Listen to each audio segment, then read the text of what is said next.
Shalom from Israel.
Down.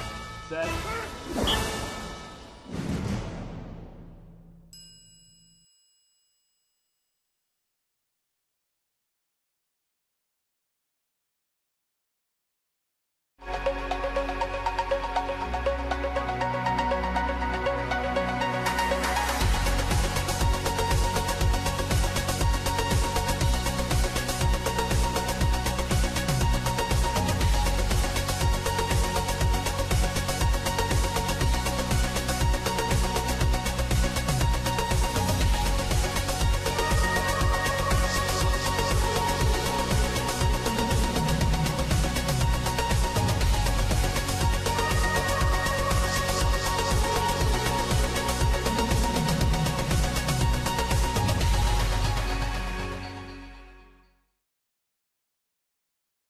The World 2018 Championships here in Netanya, Israel.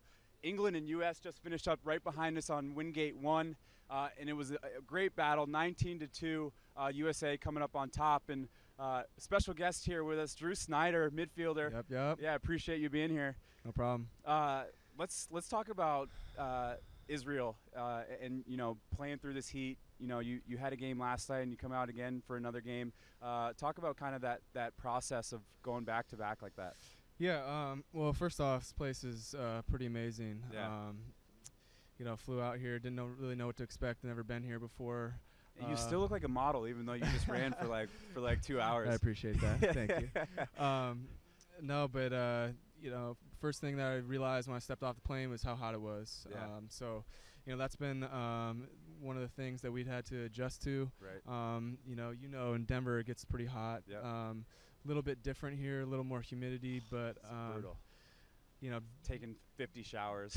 every time you go outside, Yeah. we get a stretch in. We still have to shower after, but electrolytes have been a big part of the regiment. Yep. Water and Motive Pure. Motive Pure. A lot of motive. Shout out to Motive Pure. Thanks for fueling us. Always plugging. Yeah, and these are special that they're out here. I kind of got asked like pretty last minute to come out here, and again, like just an amazing experience. But you also get to share that with your family. A lot of USA families showing up. We have the Pinnells over here, so a lot of families showing up to the games now. How special is it to have Zoe, your girlfriend, and your parents out here? Yeah, it's really special. Especially coming from the West Coast, my family's flying 6 hours to JFK and then another 11 Right. across over here. So we understand that it's somewhat of a commitment, and their support goes a long way, especially as it in a game like this. Right. Fourth game in 4 days, like. Sometimes we need to rely on someone else to bring some energy. Some love, right? Some love, yeah. Yeah, it's tough family to keep bringing it family out love. yourself. Yeah, at times. Exactly. And tomorrow you have a day off. You guys advance to the semis on the 19th. What are you guys doing on your day off? Has Coach talked about it? You get spend time with the family and kind of just relax? Yeah, we haven't talked about it too much. We've been focusing on just today, but Yeah. Assuming that it's going to be a little personal time mixed in with some meetings and some recovery, physical therapy, stretching, but looking forward to it. I mean, I don't remember the last time I played 4 games in 4 days. Yeah.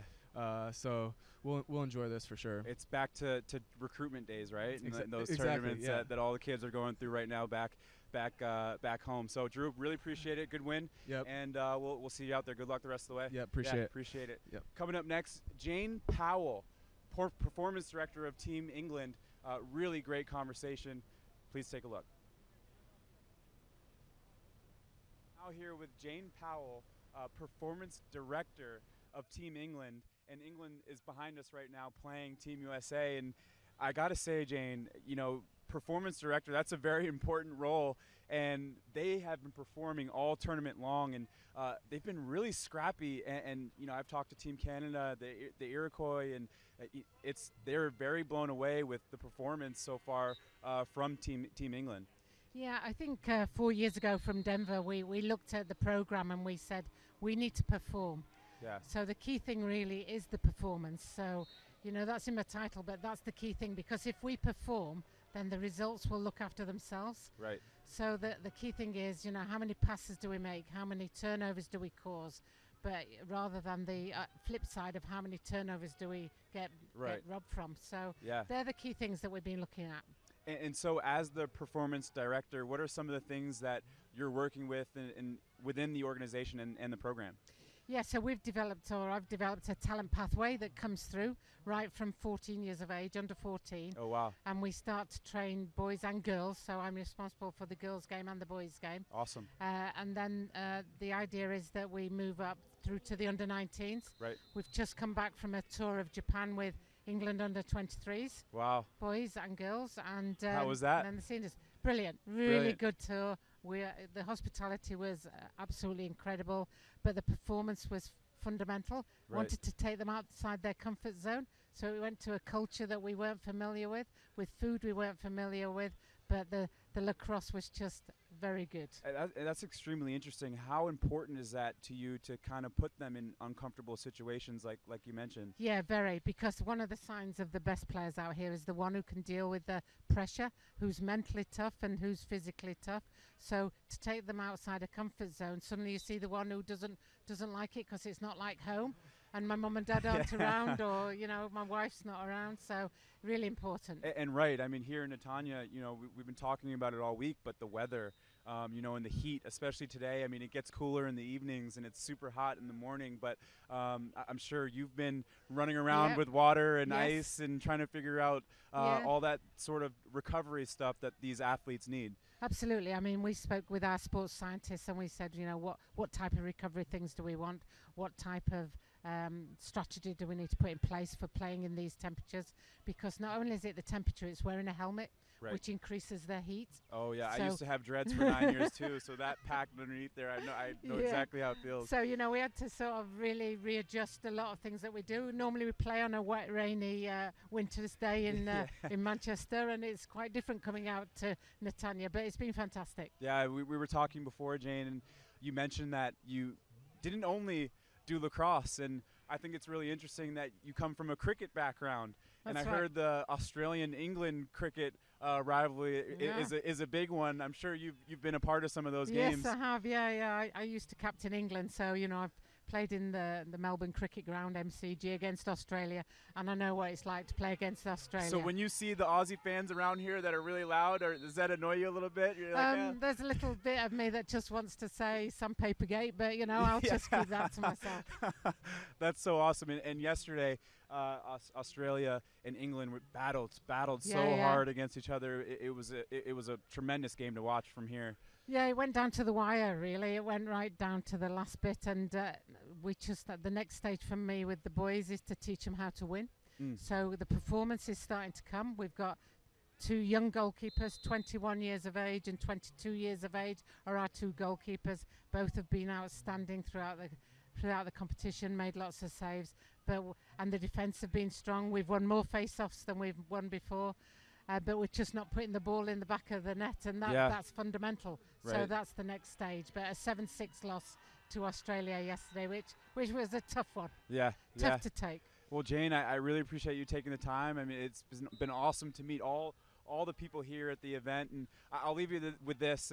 I've been refreshed by this event so far. This is my first games. Brilliant. And so far, what has been your favorite memory or favorite experience so far that you'll take away and kind of always remember from this event? I think my favorite memory is meeting old friends. You know, Yeah. that sounds like an old one, but you know, it's the friendships that you forge on the field of battle that actually mean a lot to you as you get later on in life, and that's the key thing that I'll take away is some of those friendships forged when we're actually competing against each other. Well, Jane, I really appreciate it. Thank you, and good luck for the rest of the tournament. That's a pleasure. Yeah. Good to talk to you. Yeah, thank you. Bye.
Canada. Yeah. And it's for Canada, it's all about progress, about progressing towards Saturday, hopefully. Right.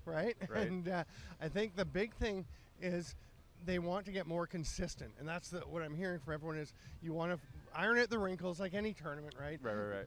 But they want to, I guess, just be a bit more conscious of what not conscious of what they're doing, but a bit more alert to the threats that other teams cause. Because if you're not tidy, if you're not doing things the way you want to against Australia, who's a very good team, but not the U.S. or the Iroquois, you can get in trouble because Canada didn't win their game against the Iroquois that handily. It was 10-5, but Dylan Ward was a huge difference. Oh man, he was ridiculous last night. Yeah. Amazing performance. I hope he continues that in the MLL for us when he gets back. But for me, Australia, and similar to England too, when they play these higher blue division teams, especially like when a team Canada plays Iroquois the night before, a really emotional game, the next morning, it's that Australia or England that will come out hot. And I think for Australia, it was really their attack that did that at the beginning of the game. And then obviously Canada pulled away with the 13-7 win. We've seen quite a bit of that, actually. If I can just jump in. I mean, Australia jumped out ahead of the Iroquois, 3-0. And England's then been doing England that all was tournament. up all tournament. England played They scored very the tight first with goal Canada here against USA tonight. There you go. Yeah.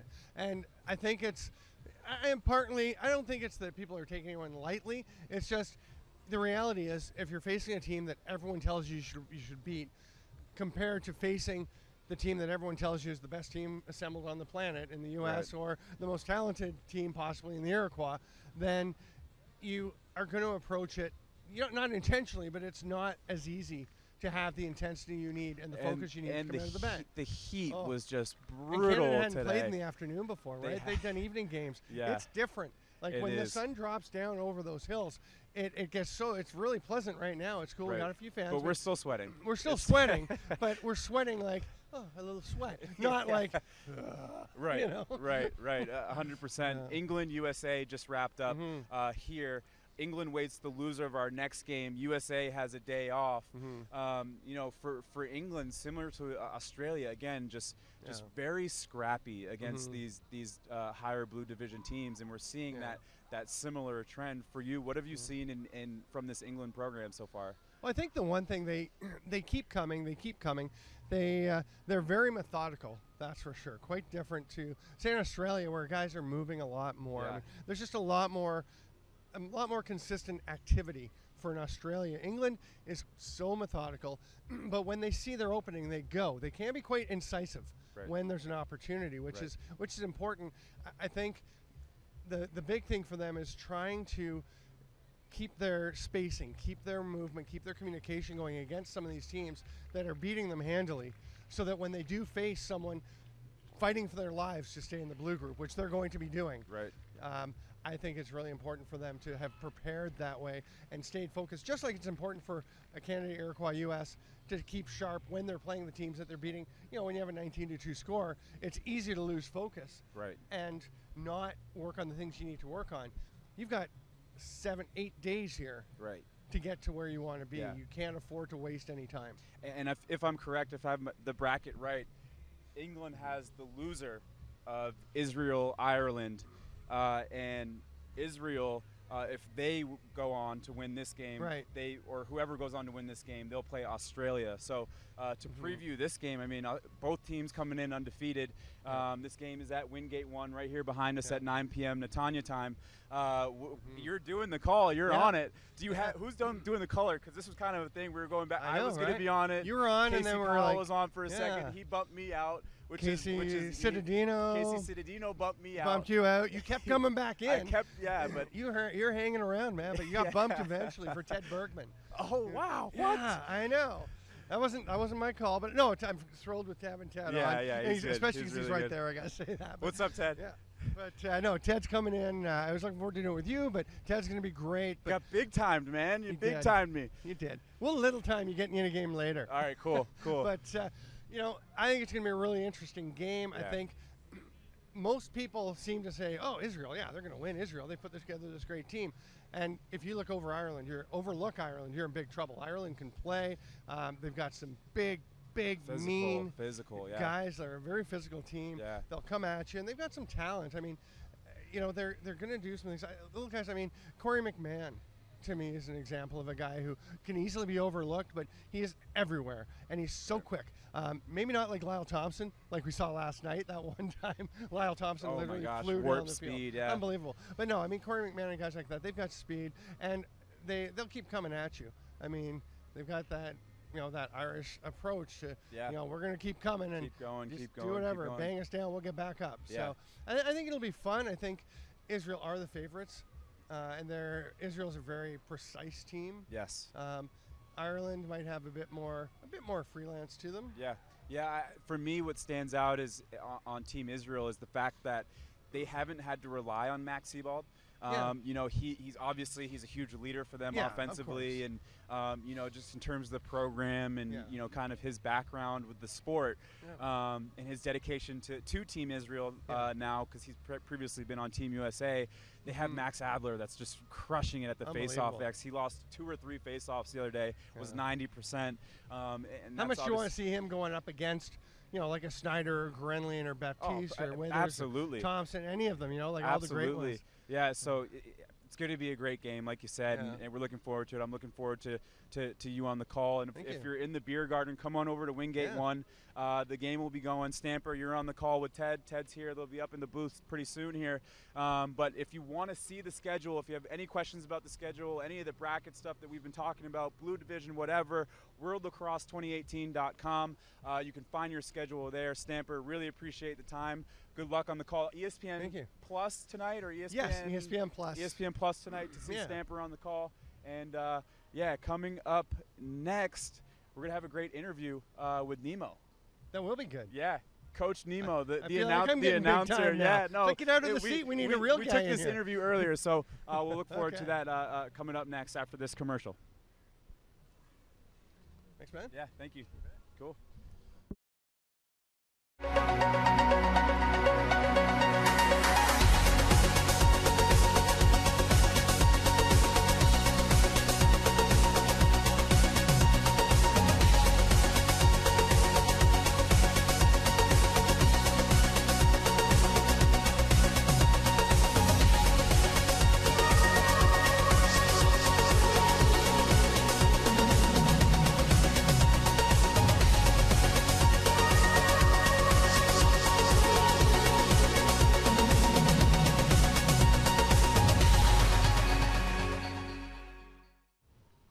Shalom, shalom. Welcome back to 2018 World Lacrosse Championships. Coverage brought to you by myself, Hank Hawkins, and Lax All-Stars. We're calling this segment, I guess, Last Words. I like it. It flows. It's good. If you're around here, come out, say hello. someone that said hello to me earlier today and that I've been fanboying over is Coach Nemo. Coach Nemo, I don't know if you know him. You're about to learn a lot more about him, but he's the announcer here on Field One. He's never covered the sport of lacrosse. He's absolutely crushing it. Please enjoy our interview. I'm super pumped up because I'm already a fan of Coach Nemo, and Coach, thanks for being here and taking the time. Thanks for having me. This is your field. Actually, we think the players are the superstars out here, but you're the superstar on Wingate One. You're the voice behind the broadcast, and right here on Field One. I fell in love with you so far, so I really appreciate you doing what you're doing. How did you get into this? First, thank you very much for the hot words. Yeah. I'm very excited to be here. Actually, lacrosse is new to me, and I've been asked to announce the opening ceremony by the production. Yeah. And I did that, and it went well. So they say, okay, let's try another thing. Let's announce the games. Yeah. And I understand. With time I understood that it's the first time somebody does it outside, and people just came to me and said, "Wow, it was a good job," and okay, we see. Yeah, and you've been crushing it, man. Yeah. Back home in the NLL, similar to like the NBA or whatever, they have those DJs, that are announcing the game, as it's going, as the game is going. So, like you said, this is kind of new for the outdoor game, and everyone is loving it here. So, everyone that's here in the VIP tent and behind here watching the games, we're also listening to Coach Nemo. I fell in love with you the other night when USA-Canada game, and two guys were going at it. The sticks were flying. It was, crazy physical. Oh, my God, I love this game. And everyone's – Okay, in Israel, the most played games are basketball or football. And football is, people are falling down, making some shows, and that's a manly game and flopping and stuff. And I come from basketball and martial arts. And that's a real good combination between them. So I think that game will fly in the Israeli community, sports community. Yeah. And it's new to Israel. Obviously, you've seen Team Israel play, and the development for that program has just been exponential. From 0 to 90. What do you think? Do you think this can be a sport that the country really catches on to? I truly believe, especially after that event here, like the World Championship, it's nobody actually believes me that a World Championship is happening in Israel because it's a very big event. Well, they should look at the posters downtown in Netanya at the square. There's billboards everywhere around the city. Yeah, and guys, if you could see here, Coach Nemo, he's got some fresh gear. So he's also a CrossFit coach. Yeah, true. And that's also what you're doing. Tell us about your journey through the fitness side of that space. So back in 2010, I left my old job. I worked in an office, and I understood that it's not for me because I was a basketball player and a martial artist, as I said.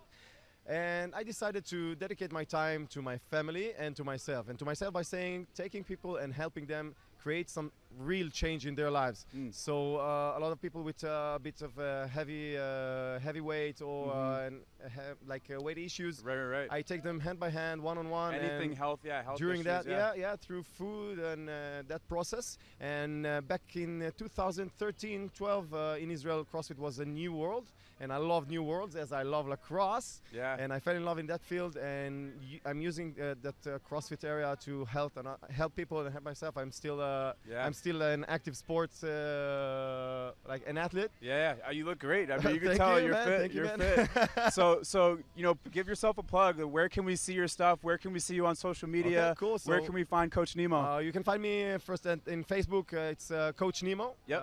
Or Instagram Nemo23K. Okay. And that would be all. You have all my stuff, my gear if you'd like to purchase it. Awesome. Or to get some present to your family. yeah. Awesome. And again, we're here at Field One, Wingate One here in Netanya. Coach Nemo will be here. So come find him. Come say hello. Come. Maybe learn some CrossFit in between games. Yeah, so I think in the halftime we're gonna have some competition. There we go. Yeah, let's do it. Can I join you at some point? For sure, man. All right, Sign cool. on it. All right, appreciate it. Thank you. Thank you very much. Toda. You're welcome. Bevakasha.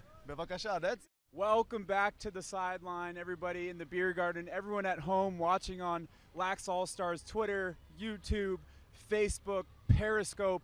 We are everywhere right now, all from Netanya. There's 11 of us here of the Lacrosse All-Stars crew on the ground for you, getting you all the content, all the games, all the write-ups. Go to laxallstars.com to see our write-ups and all the work that our great writers are doing here on the ground. Pictures, videos, interviews, we have it all. It's right there. Keep coming back to us. If you're at the beer garden, if you're at this tournament, come down, say hello. We want to interview you. We want to continue to grow this game. Right now, Ireland and Israel behind me on Wingate 1. This is a big game. Both teams are undefeated. The winner gets Australia tomorrow. The loser plays England. All right, so both really trying hard in this game. Again, VIP tent, Field 1, Wingate. Come on out.